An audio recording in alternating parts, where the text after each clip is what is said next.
தோழர்களே, நம் குடும்ப நன்மைக்காக இந்த பதிவில் இருக்கும் ஏதாவது ஒரு வாக்கியத்தையோ அல்லது முடிந்தால் அனைத்தையும் சொல்லி வாருங்கள்.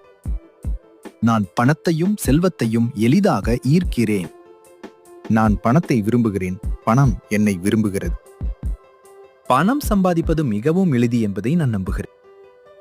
பணத்தை பற்றி என்னுடைய எண்ணம் நேர்மறையானது.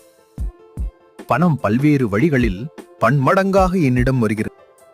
என்னிடம் இருந்து செல்லும் பணம் பல்கி பெருகி மீண்டும் என்னிடம் வந்து சேர்கிறது. என்னிடம் தேவைக்கும் அதிகமான பணம் இருக்கிறது. என்னிடம் இருக்கும் பணத்தினால் என்னால் பலருக்கும் உதவி செய்ய முடிகிறது. பணம் ஒரு ஆற்றல் என்பதை நான் உணர்கிறேன். எல்லோருக்கும் உதவும் வகையில் என்னிடம் பணம் மீண்டும் மீண்டும் சேர்வதற்கு பிரபஞ்சத்திற்கு நன்றி, நன்றி, நன்றி.